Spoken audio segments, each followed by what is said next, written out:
ਰੱਬ ਦੀ ਦੇਣ ਰੱਬ ਦੀ ਦੇਣ। ਬਾਦਸ਼ਾਹ ਸੀ ਤੇ ਉਹ ਨਾ ਆਪਣੀ ਫੌਜ ਲੈ ਕੇ ਆ ਰਿਹਾ ਤੇ ਰਸਤੇ ਦੇ ਵਿੱਚ ਕੁਬਾਰ ਜਿਹੜਾ ਸੀ ਨਾ ਉਹ ਖੋਤੇ ਲਈ ਜਾਵੇ। ਠੀਕ ਹੈ।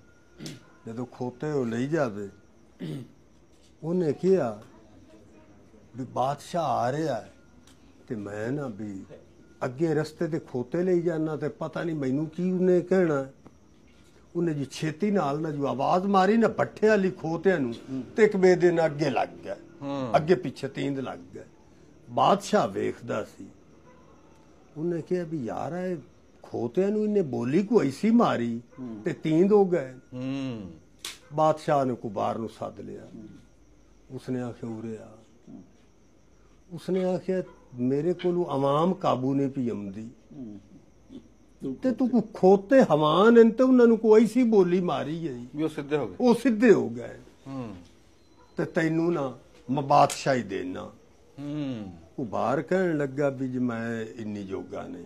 ਉਹਨੇ ਆਖਿਆ ਨਾ ਨਾ ਇਹ ਕੰਮ ਨਹੀਂ ਕਰਨਾ ਤੈਨੂੰ ਬਾਦਸ਼ਾਹੀ ਦੇਣੀ। ਕੁਬਾਰ ਨੂੰ ਨੇ ਨਾ ਬਾਦਸ਼ਾਹ ਬਣਾ ਦਿੱਤਾ। ਜਦੋਂ ਬਾਦਸ਼ਾਹ ਬਣ ਗਿਆ ਕੁਬਾਰ ਸੋਚਿਆ ਵੀ ਮੈਂ ਵੇਖਾਂ ਹੁਣ ਹਿਸਾਬ ਕੱਢਾਂ ਲੋਕਾਂ ਦੇ ਵੀ ਕੀ ਗੱਲ ਹੈ ਕੀ ਬਾਤ ਹੈ ਮਾਹੌਲ ਹੁਣ ਵੇਖਾਂ। ਉਹ ਬਾਦਸ਼ਾਹ ਨਾ ਉਹਨੇ ਕੱਪੜੇ ਕੁਪੜੇ ਬਦਲ ਕੇ ਨਾ ਇੱਕ ਦੁਕਾਨ ਤੇ ਗਿਆ। ਟੋਪੀ ਜੇਬ ਵਿੱਚ ਪਾਈ ਸਿਰ ਦੀ ਸਿਪਾਹੀ ਵਾਲੀ ਥਾਣੇਦਾਰ ਵਾਲੀ ਦੁਕਾਨ ਤੇ ਸੌਦਾ ਗਿਆ ਲੈਣ।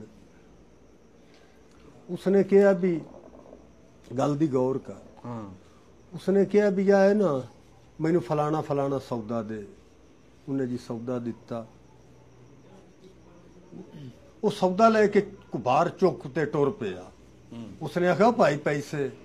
ਉਹਨੇ ਜਨਾਬ ਜੀ ਨੇ ਟੋਪੀ ਜਦੋਂ ਕੱਢੀ ਉਹਨੇ ਆਖਿਆ ਤਾਂ ਥਾਣੇਦਾਰ। ਉਸਨੇ ਆਖਿਆ ਜੀ ਮਿਹਰਬਾਨੀ ਸਰ ਜੀ ਵੀ ਤੁਸੀਂ ਜਾਓ ਸੌਦਾ ਲੈ ਜਾਓ। ਉਹ ਲੈ ਤੇ ਨਾ ਆ ਗਿਆ। किराने वाली दुकान ते ना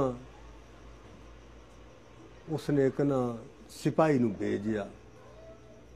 उसने आख्या फलाना दुकानदार है तो उसनूं फड़ के ले जा। आ गया जी वो।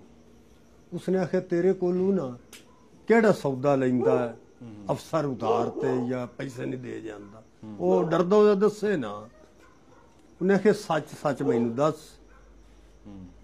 उन्हें जी ना दस्या जी फलाना ना थानेदार है तो मैथों सौदा लैंदा पैसे नहीं दे जांदा। उन्हें अपनी फौज गली उन्हें आके थानेदार नूं सद लिया। थानेदार नूं सद लिआंदा। ਜਿਹੜੇ ਉੱਥੋਂ ਦੇ ਕੋ ਤਗੜੇ ਬੰਦੇ MP MN ਸੀ ਉਹ ਥਾਣੇਦਾਰ ਦੀ ਸ਼ਫਾਰਤ ਕਰਨ ਆਏ। ਉਹਨੇ ਆਖਿਆ ਵੀ ਬਾਦਸ਼ਾਹ ਜੀ ਇਹ ਤਾਂ ਬਹੁਤ ਅੱਛਾ ਬੰਦਾ ਹੈ ਅਫਸਰ ਤੇ ਮਿਹਰਬਾਨੀ ਕਰੋ ਇਹਨੂੰ ਛੱਡੋ। ਉਸਨੇ ਆਖਿਆ ਕਿ ਗਲਤ ਬੰਦੇ ਦੀ ਸ਼ਫਾਰਤ ਕਰਨੀ। ਉਹਨਾਂ ਨੇ ਉੱਥੇ ਉਹਨੂੰ ਬਿਠਾ ਦਿੱਤਾ। ਉਹਨੂੰ ਉੱਥੇ ਬਿਠਾ ਦਿੱਤਾ। ਫਿਰ ਜੀ ਹੋਰ ਆਇਆ। ਜਦੋਂ ਉਸਨੂੰ ਉਹਨੇ ਆਖਿਆ ਜੀ ਬਾਦਸ਼ਾਹ ਮਿਹਰਬਾਨੀ ਕਰੋ ਇਹ ਥਾਣੇਦਾਰ ਅੱਛਾ ਬੰਦਾ ਹੈ ਤੇ ਤੁਸੀਂ ਜਾਣਦੇ ਹੋ। ਉਸਨੇ ਉਹਨੂੰ ਬਿਠਾ ਲਿਆ। ਉਹ ਜਿਹੜੇ